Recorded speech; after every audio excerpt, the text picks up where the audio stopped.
Om Sahana Vavatu Sahanau Bhunaktu Sahaviryam Karavavahai Tejasvinavadhitamastu ma Vidvishavahai.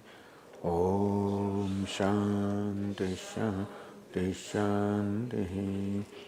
Om Purnamadah Purnamidam Purnat Purnamudachyate Purnasya Purnamadaya Purnamevavashishyate.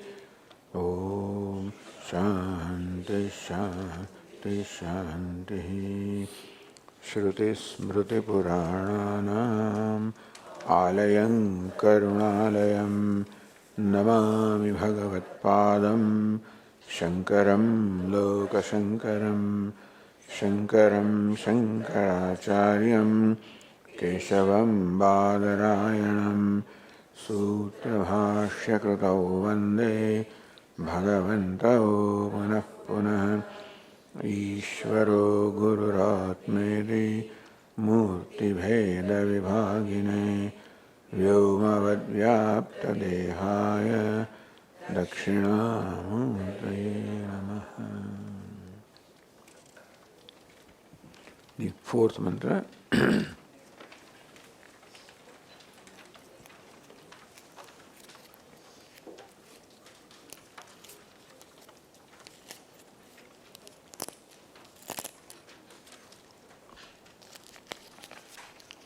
Anejadekam manaso javiyah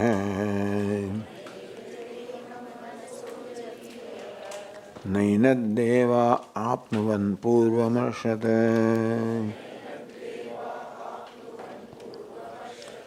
Tadbhavato jnanatyedi tishtata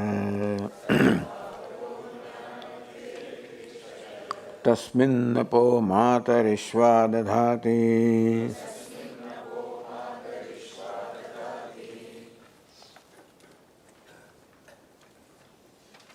So this is the language of paradox, where there are seeming contradictions.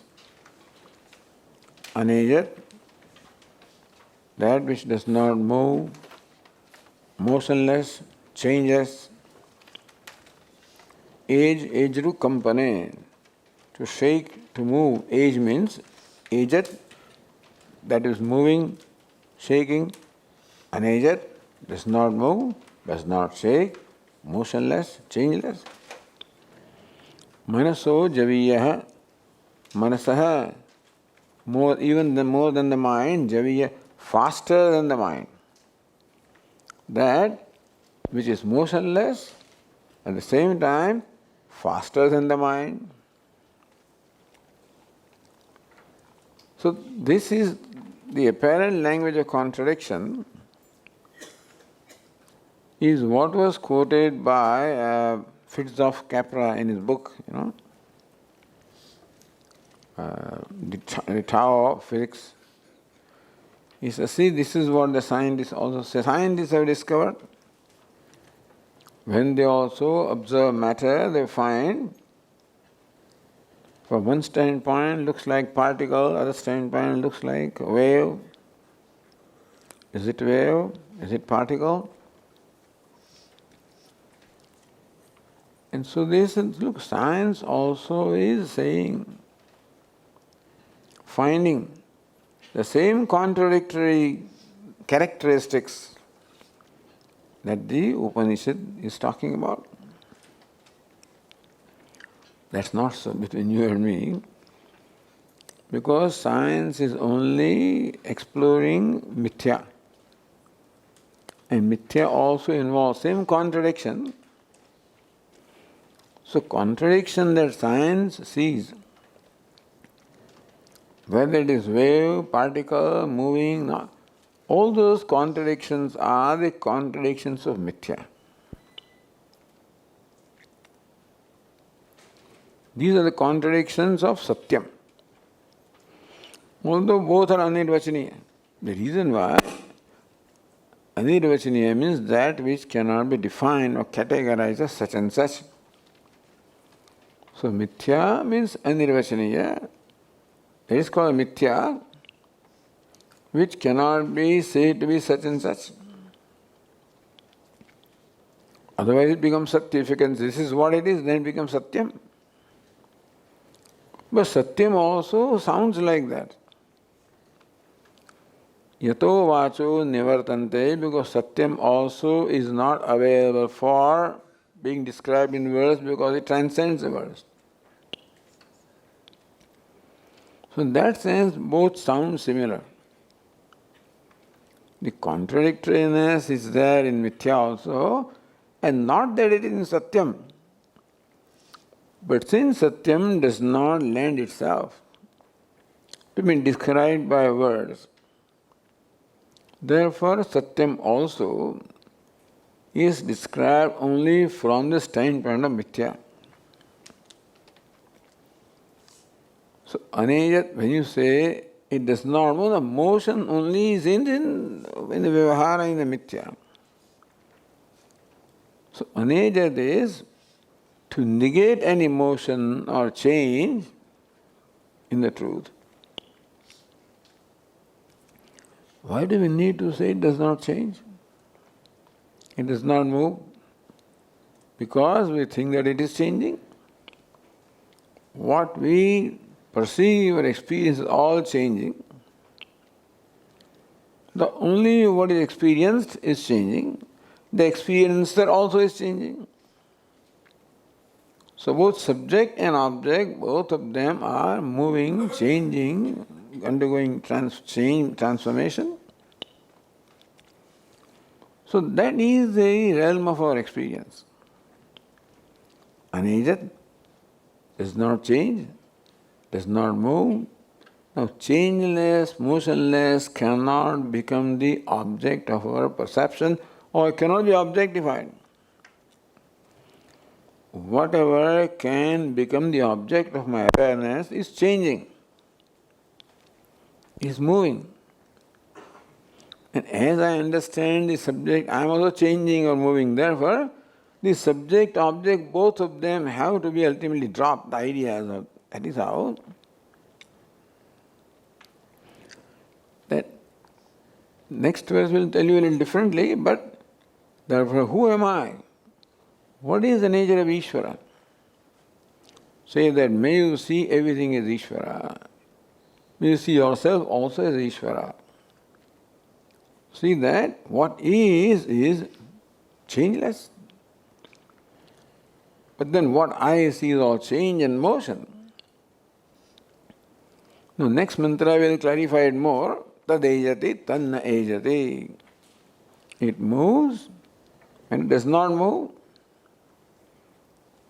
Now, one thing cannot simultaneously be two, moving and not moving, changing and not changing. So one thing must be right, other thing may not be right. One is superimposition. So reason why it is necessary to say that the truth does not change, does not move is because what we experience is all changing, moving. At the same time, as I say, it is not that we do not experience the changeless or motionless. The experiencer, when we look at the nature of experiencer, nature of subject, nature of myself, then that is reduced to simply I am, asmi, bhami, priyam, asti, bhati, priyam. So any entity or any object that we take and inquire, this is a Vedantic way of inquiring. The scientific way is to divide and subdivide and subdivide and subdivide, hoping that you will reach the reality which is the most fundamental building block of which this is made. So that today is called God's particle, or boson particle. That's the finest thing. But Vedanta says no. Anything that is objectified, ultimately it disappears. The scientists also find that ultimately things it doesn't totally disappear. What disappears is name and form, leaving also the isness. So Bhashyakara says that regardless of what subdivisions you make, the name and form change. For example, the pot, when it is broken, then it becomes shards, it becomes pebbles, it becomes dust, powder. But isness never goes. Pot is, shards are, powder is, dust is. So regardless of the changes taking place in name and form, what is persistent is isness. And that is called truth, that cannot be denied, that cannot change. What can be denied, change is name and form, it is not truth. So isness, asti, bhati, priyam. Anejat, changeless. Among all the changes, the asti, bhati, priyam does not change. And understand that we experience asti, bhati, priyam. The change cannot be experienced unless we experience the changeless. And changeless happens to be our own self, which is self-revealing, which is also bhati, and therefore the self-revealing asti, bhati, priyam becomes as though the very platform upon which all the changes are taking place. So truth of all the change is changelessness. Truth of all the motion is motionlessness. Manasaha javiyaha. And still, the Atma of the self, even though it is changeless, it is said to be faster than the mind. So change or motion is in mind. Now, when you say faster than the mind itself is so fast. In one moment, mind can go to Canada. One moment, here Brahmaloka, those days Canada was not there. And so, how in one moment mind so sankalpa thinks of Brahmaloka as though goes to Brahmaloka. But then mind which is in Brahmaloka also is known. You know that mind is of the nature of Brahmaloka, that also is known. So awareness or I illumine that mind also, which is very fast. So without moving, the consciousness, the self is said to be faster than mind, which is the fastest. Mind is the fastest. I think faster than speed of light also, because in moment Brahmaloka you think of, so even light also will take some time. So manasaha javiya, it appears as though the consciousness is faster than mind, means it just illumines the mind. Being the witness of the mind, illumining the mind, it is as though, it's said to be as though faster than mind. Na eya devaha apnavan. Devaha, devata, the shining ones, devatanat, devaha, the shining ones. So in this context, our organs, sense organs of perception and sense organs of action are called devatas. Those which shine, those which illumine. So inasmuch as our organs of perception illumine their respective objects, so eyes are also illuminator of colors and forms, ears are illuminators of sounds. In that way, every organ of perception illumines its corresponding object. So it is devata. Devaha enatna apnavan. The devaha, devatas also could not reach it.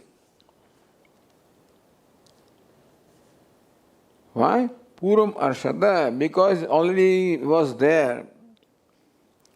Meaning that before the sense organs of perception, such as eyes, move very fast. When you look at the star, then the eyes are, stars are also illumined. When can stars be illumined? When the illuminating principle, the consciousness is there, then alone they can be illumined. So not that conscious moves, it's just a way of saying that Devaha na enat apnuvan, even devatas also could not reach Puram Arshata because it was already there,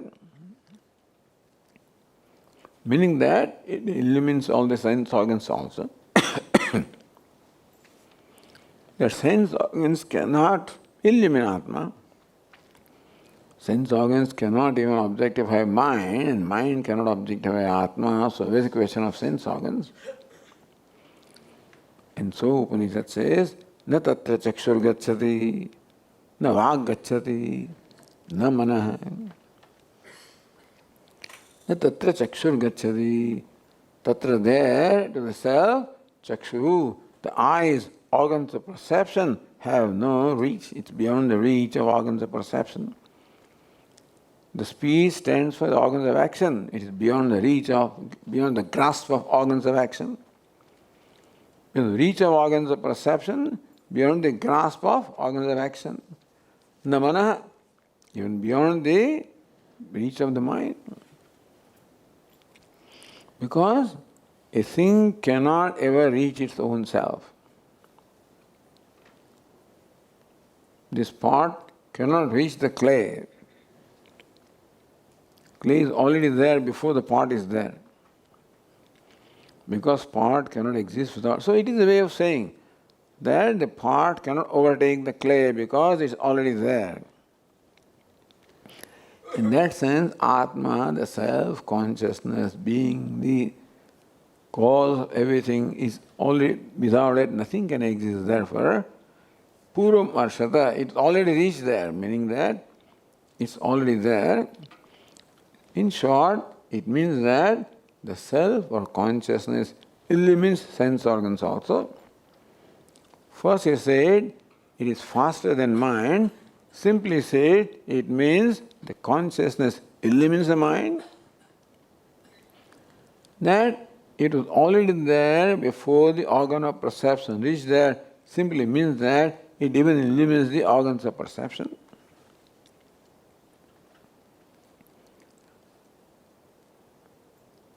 There is a story in Kenopanishad to describe how the devatas could not reach the yaksha, Each one went to yaksha and who are you and what is your power, and then so each one came back without knowing who the yaksha was. The fire god came back, the wind god came back, Indra also closed his eyes. So fire god stands for organ of speech, actions, Vayu stands for the touch, all organs of perception, Indra stands for the mind. So sometimes I illustrated this in terms of story also.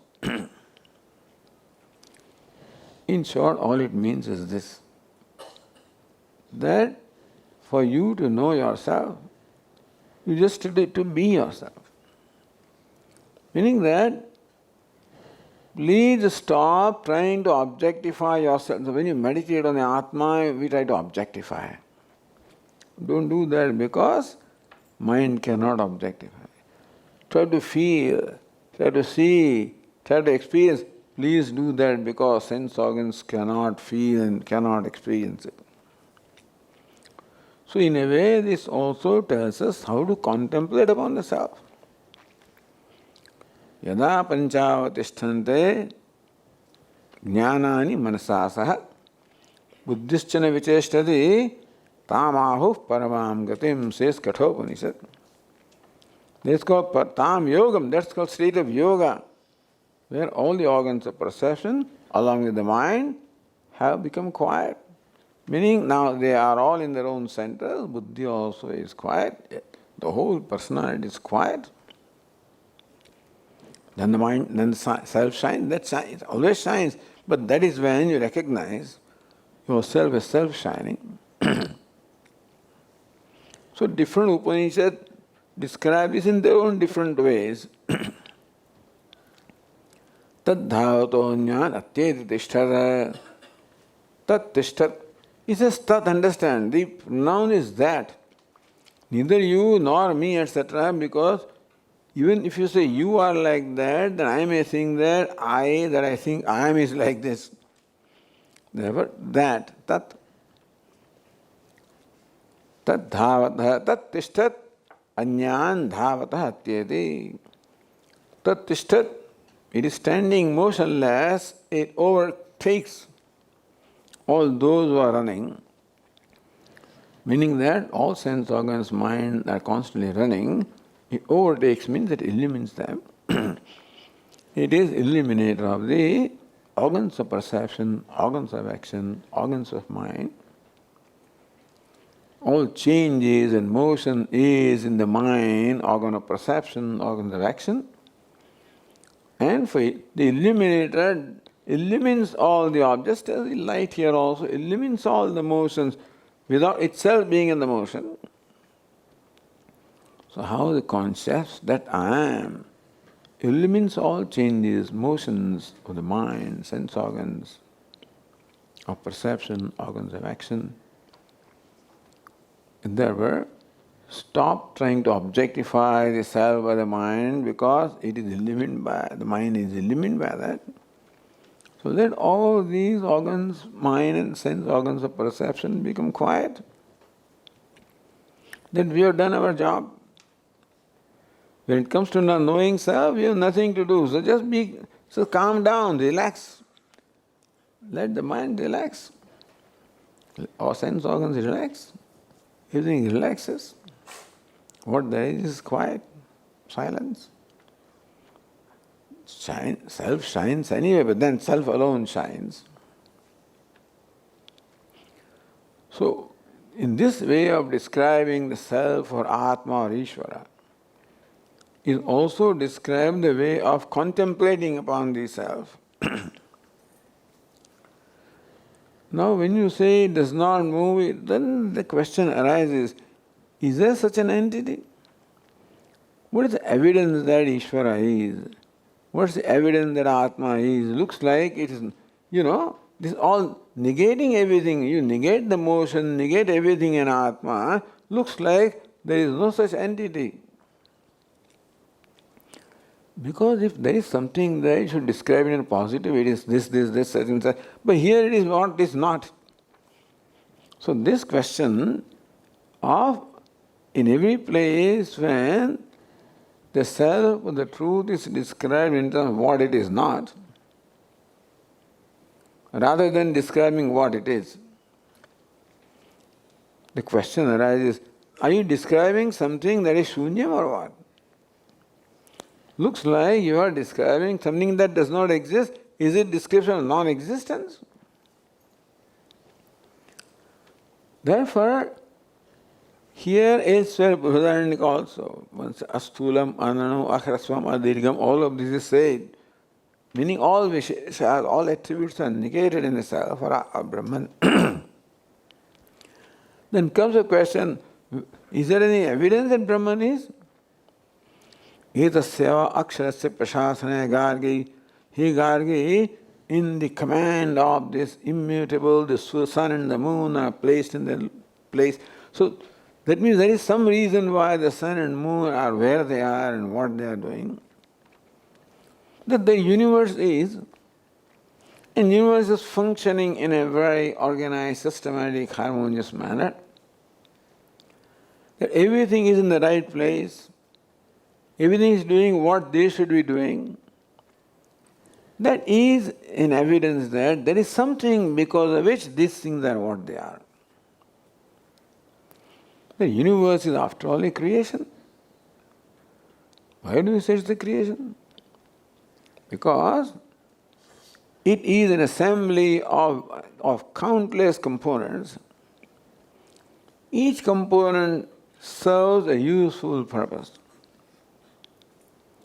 Everything that is in the universe has a role to play, has a useful purpose. Nothing is redundant. We may not know what the use is of a given thing, but nothing is redundant.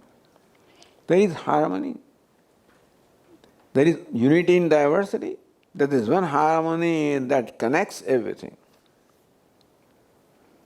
Maisaramidam protam sutre maniganayava, Lord Krishna says, just as the beads are sustained by one thread in a garland, and so on, so the whole universe is sustained by me. I am like the thread, sustaining all the countless names and forms.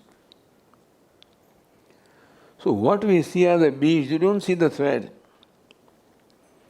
When you see a mala, you see only what? The beads.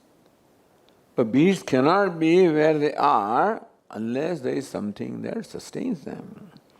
Otherwise they all scatter away. So even we see what we see of the beads in the whole universe, everything is as though connected systematically. Also sun and the moon are apart from each other, but they are not really, because they are connected in as much as each of them is in the right place doing the right thing.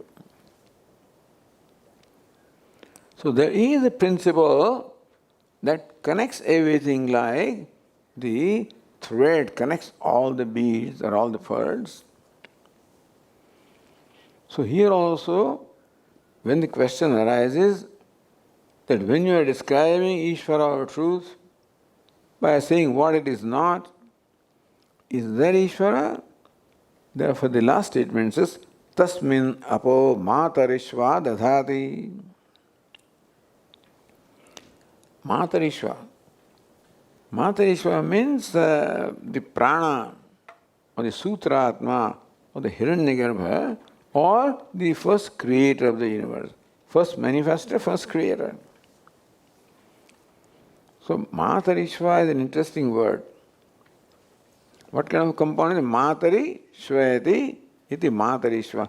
So one which moves in the mother, Matari.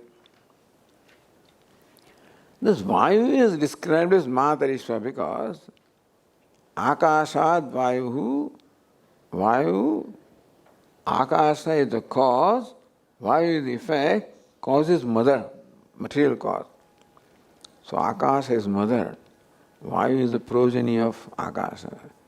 And Vayu moves about in Akasha, in mother.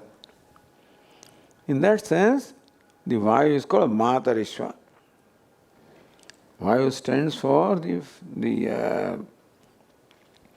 very dynamic force which keeps this body and the whole universe functioning. The vital force. The vital force that is responsible for the movement and function of the whole universe is called Matarishva, Vayu, Sutratma, Hiranyagarbha. Tasmin apo matarishva dadhati. Matarishva apa dadhati. This is very this language is very technical. Tasmin is the seventh case. It's called Sati Saptami, Tasmin Sati. Only when that is Matarishva, meaning that Hiranyagarbha or the creator, apaha dadhati. Apaha literally means water. Water means liquid. Liquid means the various oblations, because when you perform the yaga, you make offerings to devatas, make offering in the fire. Those offerings are in the form of milk sometimes, curd, the soma juice, ghee primarily. So primarily this havish is in the form, is a fluid, liquid, water. So apaha means water. Water stands for fluid. Fluid stands for the materials which are offered, oblations. And that is done when karma is performed. Therefore, apaha here stands for karma. Karma or different functions. Tasmin apo matarishva dadhati. So this is sort of an indication of the existence of Ishvara. Because we find that Matarishva apaha dadhati vibhajati. Is Matarishva, the creator, allots the duties to all the various elements of nature. He says to the sun, You shine, you rise at this time, set at that time, moon, you are here, you do this, Vayu, you do this, Agni, you do this. So all the elements of the universe,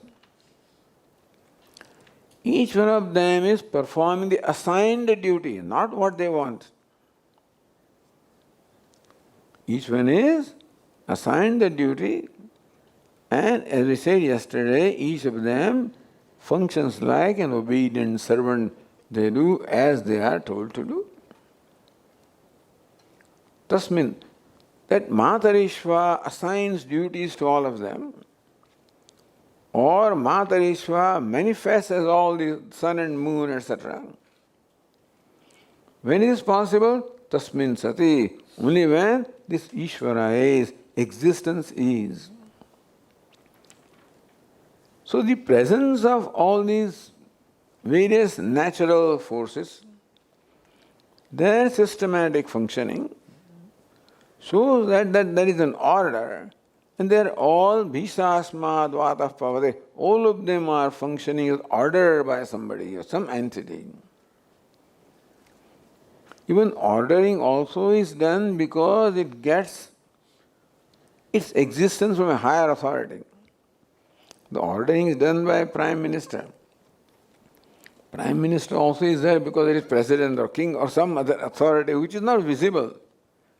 But the fact that the Prime Minister does all of this means that there is something that gives him the power to do that. And if that power is not assigned, he cannot do that after 5 years or whatever it is, So, meaning that when somebody does things, so Matarishva does, it orders all the elements to do what they are doing, but he himself gets that authority from something. Even though we do not see that authority, we know that there is a queen who gives authority to the Prime Minister of Britain and who assigns and does things.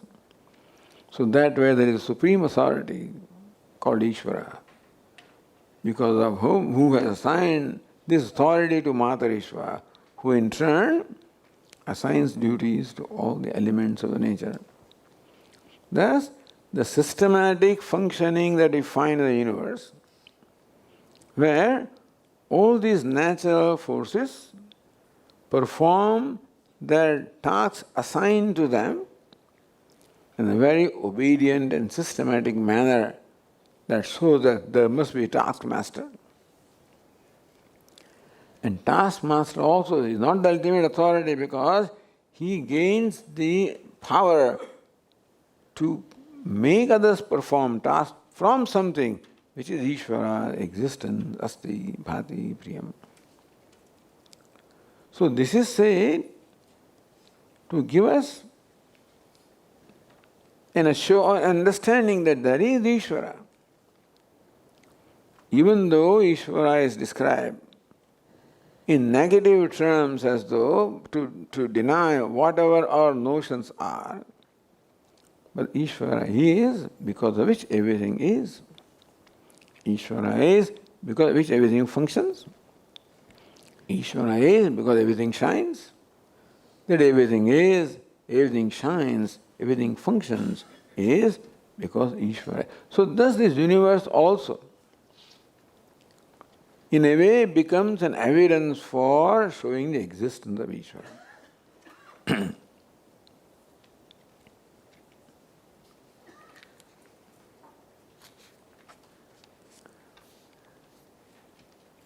Then you go to the next mantra.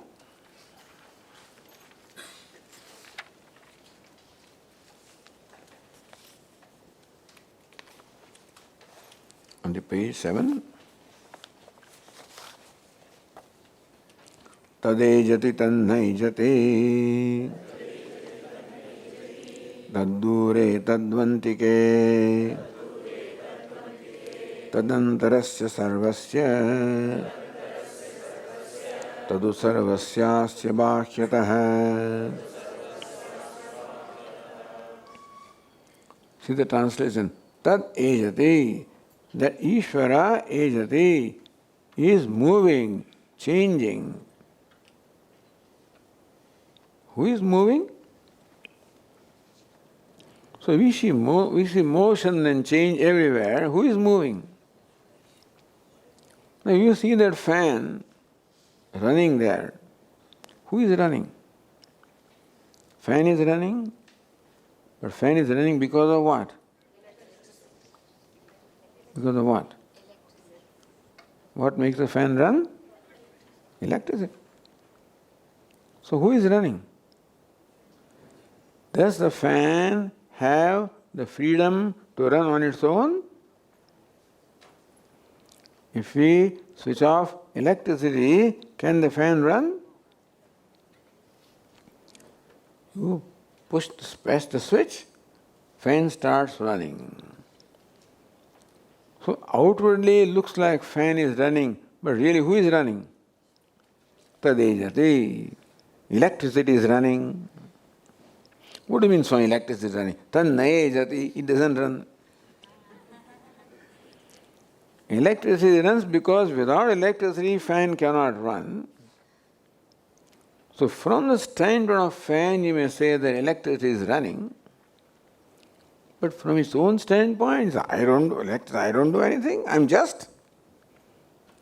No, this much we know about the fan, that what electricity is simply passes through the winding, creates a magnetic force, and presence of which this fan turns. All that is necessary is presence of electricity. Electricity is, and fan runs. But since fan cannot run independently, therefore who runs? Electricity runs. So from the standpoint of fan, what do we say? Electricity runs. But from the standpoint of electricity, doesn't run. Tadejati, tanne. So the universe is constantly moving, changing. Who is changing? Understand that there is only one entity. What is the entity? Ishvara. Asti, bhati, priyam, that's all there is. Even though there are so many pots and pans, there is one entity. What is that? Clay. So what is the Ishvara? Therefore, constant change and motion we find. After all, you see, Ishvara is consciousness, everything else can be said to be unconscious. Unconscious cannot run. That's unconscious, we cannot run, cannot move. Therefore, all changes are going on, motions are going on. Ultimately, where does the buck stop? The buck has stopped the supreme thing. You have to say that Ishvara is running. From the standpoint of Jagat, then you go and see Ishvara, yet how fast running? I am not doing anything. Tandejati. Without running, it runs. Is it possible that one thing can be simultaneously running and not running? Is it possible? One entity can be simultaneously wealthy as well as beggar. Is it possible? One entity is a billionaire, at the same time he is a beggar also. Is it possible? At the same time? Not possible? No? When that very wealthy actor puts on the costume of beggar, comes on the stage, and he is begging so effectively that people think there's a real beggar. Our Swami said, because this beggar has an advantage. He has studied many beggars. That one beggar has a limited knowledge. This fellow has studied many beggars. And he has the benefit of a playback singer when he sings on the stage. Meaning that this actor is a much more effective beggar. So it looks like, he is a beggar, mom, this beggar. He's a beggar also, at the same time a billionaire also. Can you say that? He's beggar from the standpoint of the costume. He's billionaire from the standpoint of his nature. Both of them seem to exist in the same locus, is it not so?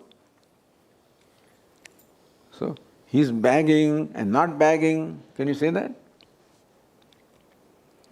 About what is going on the stage, can you say he is bagging and he is not bagging?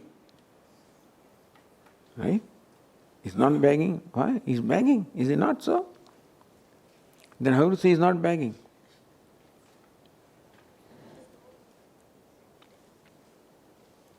Kurunnapi na karoti. Lord Krishna says, he is begging. From whose standpoint? From the standpoint of spectators, he is begging. From his own standpoint, he is not begging. Is it not so? From standpoint of all the onlookers, he is changing constantly. From his own standpoint, when these two contradictory things appear in one locus, which means what? One must be right and one must be wrong. One is Satyam, one is Mithya or Maya. So beggar is what? Product of Maya. And the actor is Satyam. He begs, he does not beg. He begs from standpoint of the spectators, does not beg by his Swarupa. So it moves from standpoint of the spectators, us. Does not move, is changing, changeless. That the change is an appearance. The changeless appears to be changing. The non-beggar appears to be a beggar. The non-beggar, because beggar and non-beggar cannot coexist in one locus unless one is right and one is wrong. Therefore, the non-beggar appears as a beggar. The changeless appears as changing. So, this accounts for everything. Change also is accounted for by saying as though changes. In reality, one who does not change, as though appears as changing, because we see change. We see change and motion constantly, so somebody must be doing it. And the only entity is Bhagavan. So they say the buck stops there. The final responsibility. There was this president, I think Eisenhower, no, not this president, Truman. There is a statement, the buck stops here. Meaning ultimate responsibility is mine. Even if somebody does something there in the whole country, ultimately for somebody commits a murder. He did it, then ultimately, how did he commit murder? When nobody was watching. How come nobody was watching? Why police was not there? Because there was not proper administration. Why? Because president failed to perform his duty. So that failure that took place there ultimately will land where? Therefore, all motions, changes, anything that takes place anywhere ultimately is assigned to what? Ishvara is doing it. But from your standpoint, not doing anything. So they say that without his sankalpa, not a leaf moves. Have you heard this? A leaf also cannot move without the sankalpa of Ishvara. So he is behind movement of even every leaf. Because we see movement, therefore we need to assign the cause or the responsibility to somebody. Ishvara. But himself doesn't do. So without doing anything, he as though is doing. Without changing, he is as though changing. Tad dure, tadu antike. It is far. Dure, it is far. At the same time, antike, close by, in proximity, in near. It is far as well as near. Now, different ways it can be explained. Do you remember the 10th man story? And they are searching for the 10th man. The 10th man is farther than farthest and nearer than nearest. Is it not so? Why nearer than nearest? His own self. Farther than farthest because it doesn't know. So ignorance makes things farther than farthest, and knowledge makes them. So for a wise person, it's closer than closest. For an ignorant person, farther than farthest. Tad dure, tadu antike. Or what is far also is him. What is in proximity also is him. From the standpoint of space, that he transcends the idea of. What it means is that Ishvara transcends ideas of far and near, of motion and motionlessness. Tadantarasya sarvasya tu sarvasyasya vyahyatah. It is within everything and it is without everything. Now what is within cannot be without, isn't it? For you to say something is within, that means it is within a boundary. And what is outside boundary is called without. How can one thing be simultaneously within and without? When within and without are only mithya, or the one that transcends the idea of the within and without.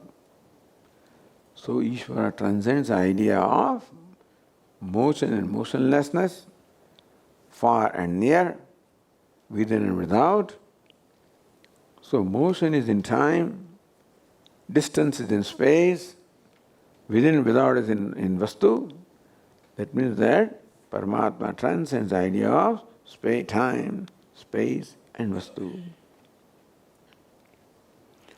So one that appears as all time, all space and all vastu, himself transcends. So one first knowledge is what? All time is Ishvara, all space is Ishvara, all movement is Ishvara. That is the first knowledge.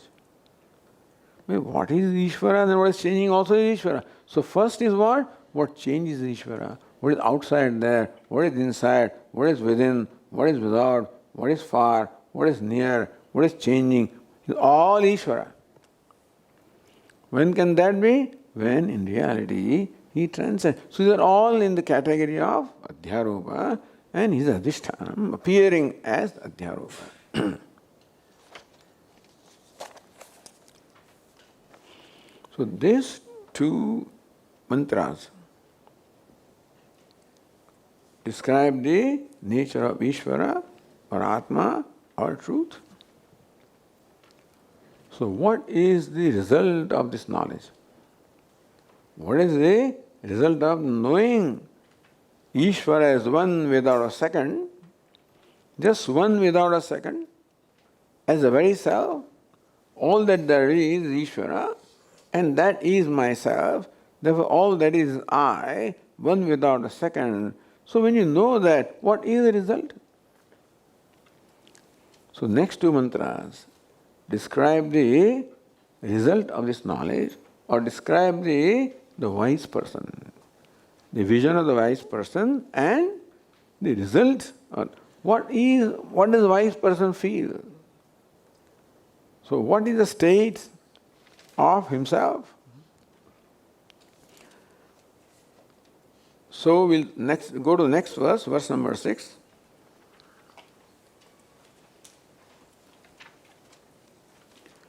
Yastu sarvani bhutani atmanyevanupashyati sarvabhuteshu chatmanam tato na vijugupsate.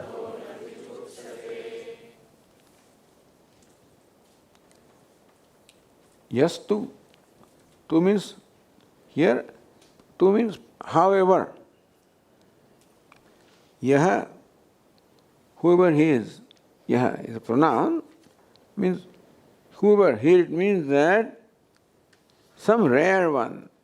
However, if there is a rare one who has this vision,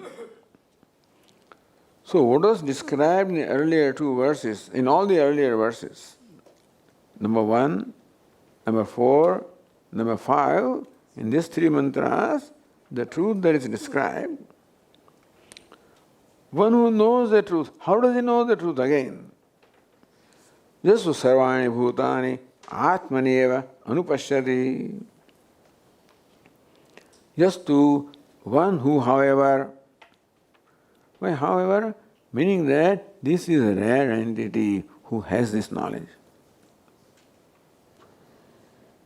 Who can have the knowledge? Tena tyaktena bhunjitaha. So Upanishad described to us the sadhana, the means of the knowledge. Ishavasyam idam sarvam yat kincha jagatyam jagat is the nature of reality. Who can gain that knowledge? What should we do to gain that knowledge? Tena tyaktena bhunjitaha, tyagena bhunjitaha, by tyaga, by renunciation. So understand, renunciation is not an action. Not that I give up something, that is renunciation, all right, in form. I renounce my this and renounce my job and renounce. That is renunciation, all right. But real renunciation is to discover freedom from need. It's one thing that I gave up my job. You know what I gave up? You know what I was doing? You know what my income was? It's all right. Big deal. But when I'm talking, that means it is not yet gone, it's still here. You know the story of these two monks, young monks, walking along, and they were walking along a lake, and they saw a young woman who was taking bath, and all of a sudden she fell and was drowning, and one of them rushed, lifted her, brought to the shore, took care of her, and then just move about further. After half an hour, the second monk says, "Hey, you know what you did? You touched a woman, and you did this and that. How can a monk do that?" The other fellow says, "I left her there. You're still carrying it with you."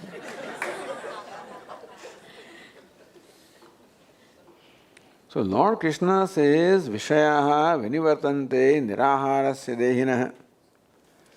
You can create distance with the Vishayas, with the objects of security and objects of pleasure, etc. Rasa varjam, but the rasa continues to remain rasopyasya. Param, that rasa also should go. That I have given up something also should go. In fact, that nothing was mine. As long as I think that I'm an individual entity, so long I think I had this man, I have given up. When I realize the true nature of myself, I never had anything. Where is the question of giving up?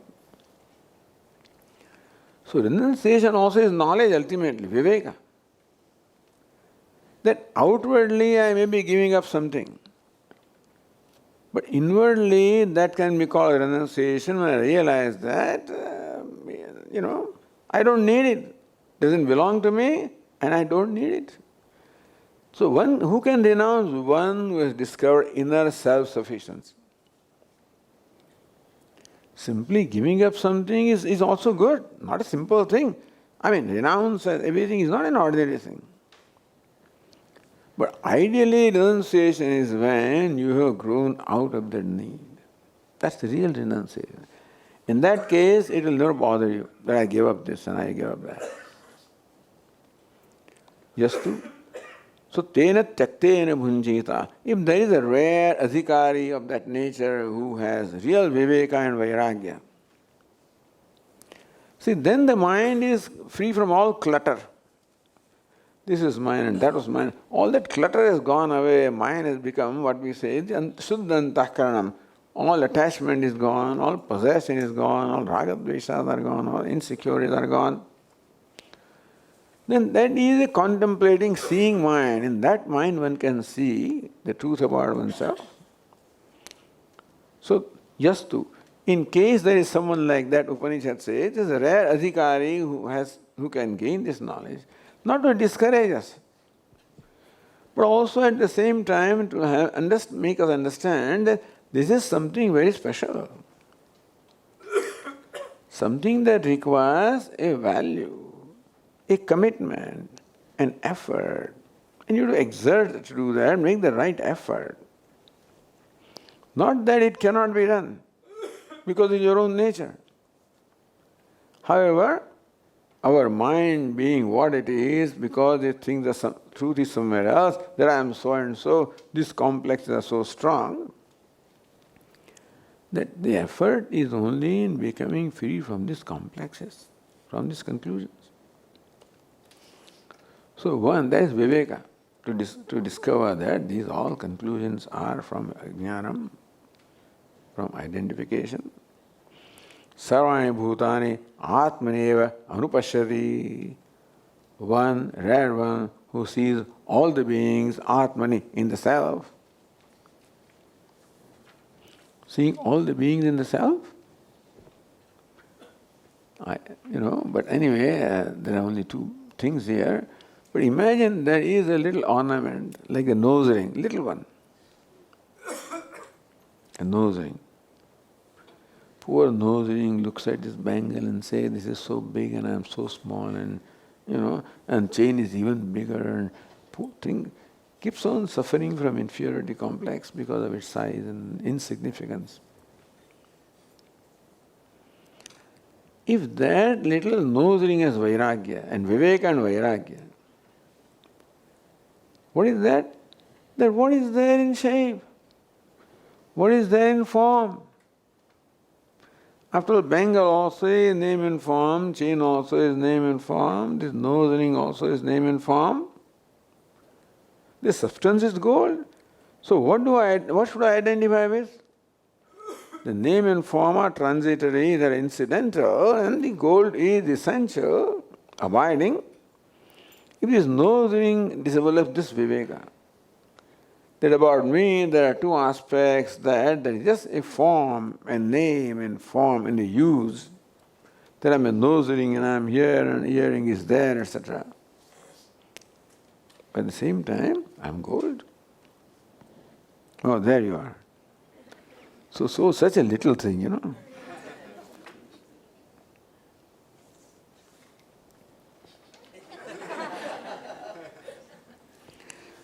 This thing suffers from a tremendous complex right now. How insignificant, people can't even see me, Swamiji, you are holding it, but then... But if this little nose ring shifts something, the identification is shifted from the form and name to what? To substance, gold. Then it can say, I'm gold. No, that requires vairagya. You know what vairagya? Vairagya from name and form. You are so attached to my form, and so attached to my name, and so attached to my appearance and my function. Name, form and function. Nama, Rupa, Kriya. I am so and so, I am doing such and such thing. You are doing it fine. But be grateful. No reason for me to be proud of anything. You're great. Thank God that God has given you this gift and this opportunity in doing it. As long as I am defining myself by my name and form and function, so long I distinguish myself from that, everybody is different from me. Because I am here and you are there. I am this and you are that. Meaning that there are enough things here to distinguish one from the other. And today you distinguish yourself. In olden days there was a hoarding, advertisement by Calico Mills in Ahmedabad. Very famous those days. Distinguish yourself. Wear calico. Distinguish yourself. So value is to distinguish myself. That's what the world is teaching. Distinguish yourself. You know what it means? Isolate yourself. Which is what? Feel a sense of division, isolation, exclusion. Vedanta says just the opposite. So if this earring, nose ring rather, has vairagya, what vairagya? Of judging itself from the standpoint of name and form. That's all it has to do. Not judge myself based on this form and name and function. Then judge myself based on what is the abiding aspect here, which is gold. Now gold has no form. Gold has no shape, isn't it?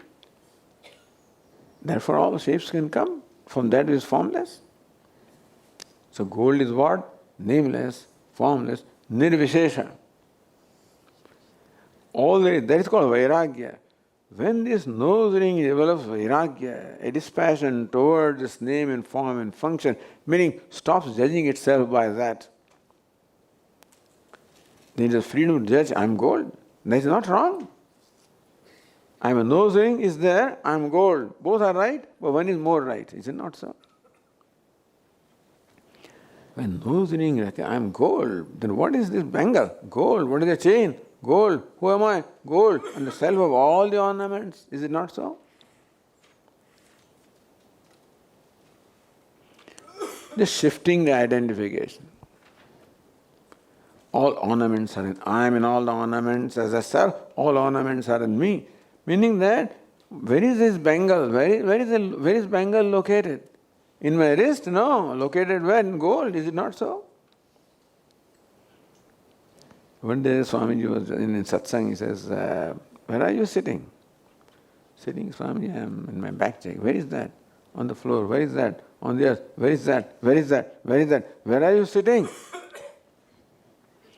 I am sitting where? I am sitting in existence. Where am I ultimately? So therefore, in this simple thing, where are these ornaments? They are not in the wrist, they are not in different parts of the body. Each ornament is in gold, is it not so? Because without gold it cannot be. All the ornaments have their being in gold. Who is the gold? I am the gold. Therefore, all ornaments are in me. You follow this? So reduce myself to... That is why Vairagya.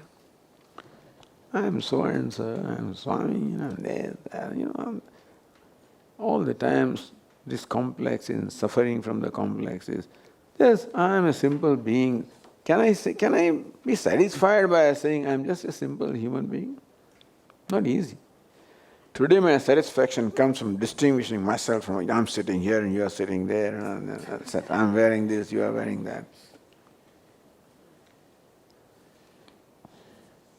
Simplify.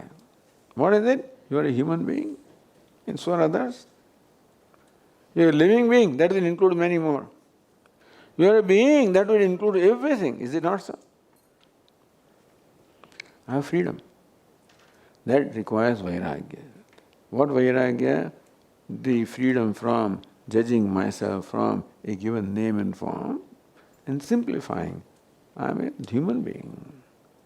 Simplifying. I am a living being.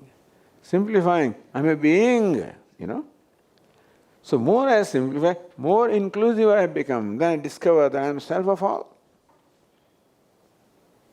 And where are all these ornaments? In gold. So gold is the self of all ornaments, and all ornaments are in gold.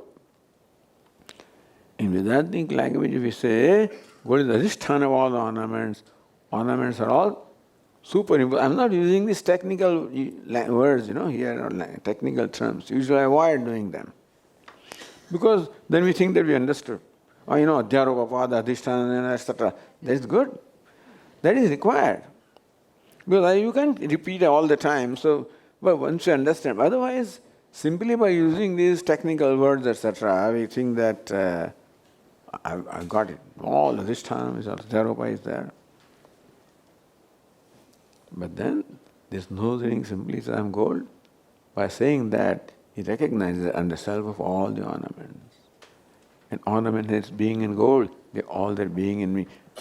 Yasu sarvani bhutani atmanevanu pashyati sarvabhuteshu cha atmanam. The wise person has reduced himself to what? Just I am. Simplify as much as you can. That is the reason why austerities are required in life. That is why renunciation, simplicity, austerity have a role. That's a lifestyle. But lifestyle also should be sort of in keeping with what it is that ultimately I want to know. So what I want to know becomes easier when my lifestyle also reflects ultimately what I want to know. My life reflects what I'm going to meditate. The whole day you are doing something and half an hour you want to meditate. No. That during day also must be more consistent, in harmony with what you want to meditate. So my life should be in harmony with what I want to be, ultimately, what I want to know.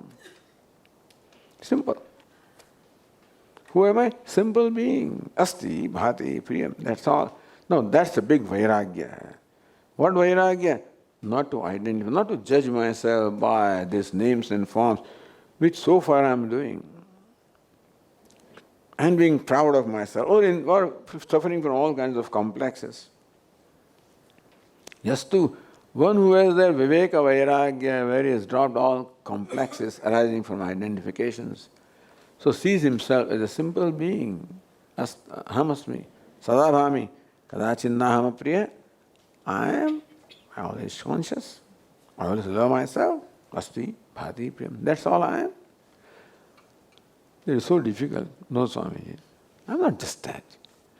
I'm something. No, when I am always deriving my satisfaction from being something, is it possible to derive satisfaction just by being? That's not Swamiji. That doesn't turn me on. It's not exciting. Something is exciting. I'm just being I am. That's not exciting. But give up all excitement also. Why do you need excitement? Excitement comes from something else.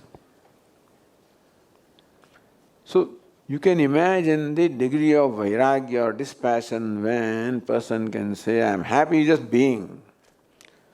Today I am happy because I am so and so. When you say I am all right, is enough Swami that I am? And I am self-revealing. Then that I am includes everything. That I see myself as self of all and all the self in me. This is the knowledge. What was said earlier, when it is known in this way. So not that this mantra is independent of other mantras. What was said earlier is what results into this kind of vision. Tato na vijugupsate. Says, as a result of this knowledge, he has no hatred or aversion as a result of this vision, becomes free from jugupsa, vijugupsa. Jugupsa means aversion. So you see something ugly or something dirty, you turn your nose. That is called jugupsa. Something stinking, something ugly, something dirty. This wise person becomes free from jugupsa, from aversion. He has no aversion for anything. Here is nicely said. He becomes free from gruna, aversion, hatred, dislike. Why? So here it is said, sarvai gruna atmana anyat dushtam pashyato bhavati. The gruna means aversion. That also includes the attachment, etc. One aspect is said, he becomes free from all aversion, from all hatred, from all dislike. Now, aversion, dislike, hatred can be for someone other than myself. I can't have hatred for myself, isn't it? That you have to think about it. I can be averse, I can have aversion for. You need someone other than you to have aversion. You'll never have aversion for yourself. No, Swami, I hate myself. But that may be your body. Sometimes people start hating themselves, but that is not the self. I hate myself. No, that is mind that you're hating perhaps. I don't like myself. That may be body. But in one there cannot be hatred, like or dislike cannot be in one. For like and dislike you need two. Isn't it? Not only two. For dislike, not only you need the second one, but also something that is unlikable. So, gruna can be anyat dushtam pashyata. Dushtam dushitam. there is second one as well as has some kind of blemish, then only I dislike. So dislike requires duality, and dislikes also second one having some blemish from my standpoint, then there is dislike. Here, everything is his own self, and he is the self of all. So this is non-duality. All there is myself. The second one is not there for me to hate or to be attached or aversion. So when aversion is not there, attachment also is not there. Meaning that in one there is no attachment, no aversion. By this knowledge, one becomes free from attachment, aversion, likes, dislikes, hatred, or everything. So what? That is called freedom. That's called moksha. What is moksha, Swamiji? Going someplace? No, this is moksha. What is freedom? Freedom from this hatred. Freedom from attachment, aversion, likes, dislikes. Moksha is very simple. Is there nothing? Otherwise, Swami is not fascinating. It may look like that. There's nothing romantic about this. So we have romantic ideas of moksha, walking 6 inches above the ground, or living someplace there, or something growing in my hair, or some such thing.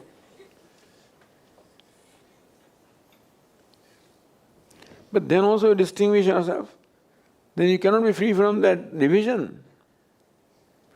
If you are different from others and distinct from others, you may have some satisfaction, but again, a sense of separateness or isolation is there. Here this person becomes simpler, then becomes simplest person. So being simple, simplicity. So simple that aversion, attachment does not arise because there is no second one in his vision. All there is I. One way of describing non-duality. So what is non-duality? There is no attachment, no aversion. Then what is there, Swamiji? Then what is excitement? If no attachment, no aversion, what is there then? Is this very dull person or what? What do you think? Oh, he doesn't hate anything, he is not attached to anything, he has no feeling. Is that what it is? What will be there? There will be love. See, love is something that is our nature. These attachment, aversions are only stifling that love. It only directs my love where the attachment is and withdraws from where the aversion is. When this blockage is not there, Atma, then the love just becomes spontaneous. Although this word is not used, in Upanishad they don't use this word. That's why we think that the Christianity always talks of love, and these fellows don't talk about that. They talk of dharma all the time. That is the thing. Dharma means discipline, and something is different. Christianity is love and seva, which is true. But it's implied here. Now we have to understand that from here. Becoming free from attachments, aversions, all negativities. Means what? You being yourself? No, self happens to be love. When it's Satchit Ananda, that is why some texts made it a point in Brihadaranyaka Upanishad. Also, Ananda can be where you always love happiness. Nobody loves unhappiness. Therefore, love and happiness go together. So happiness implies love. I'm happy, which means I'm love. A happy person will love. Happy person will not hate anybody. We also don't hate when we are happy. Everything is good today. Oh, I'm happy with everything. When I'm happy with myself, everything is good. Oh, birds are chirping and peacocks are doing this. I never knew this earlier, So preoccupied with myself. Today I'm free, happy. Then I realize how beautiful the world is because I am beautiful. So all the beauty and all what it is that we love, aspire, is all released because that's what I am. All happiness I am, all beauty I am, all love I am. And everything is, I am the self. So what is this beautiful? What is this happiness? What is this love? So this is discovery. This is called moksha. It is there for us to discover. So it's not becoming something, it is giving of what I have become.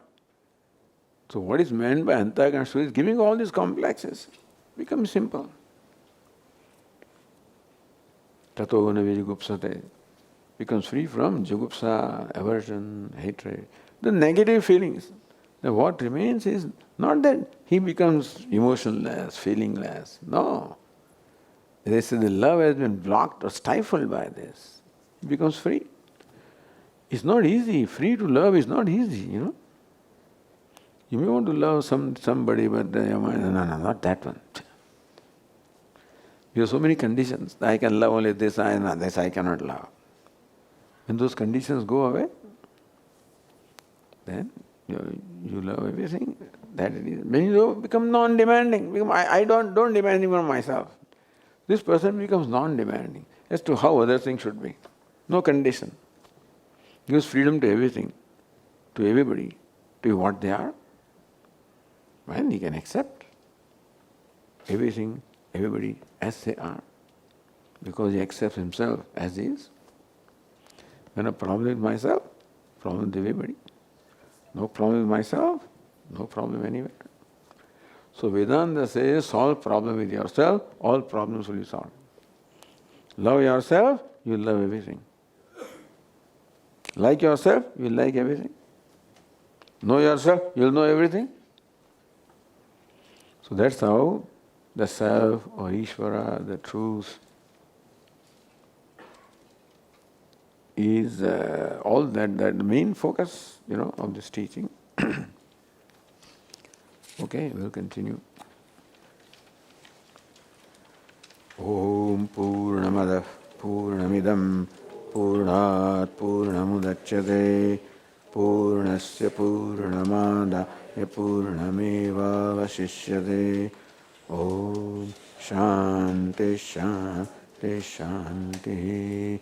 Shankaram Shankaracharyam Keshavam Badarayanam Sutra Bhashya Krutau Vande Bhagavantau Punah Punah Ishvaro Gururatmedi Murti Bheda Vibhagine Vyomavadvyapta Dehaya Dakshinamurtaye Namaha. Om Shanti Shanti Shanti. Hari Om. Shri Gurubhyo Namaha. Hari Om.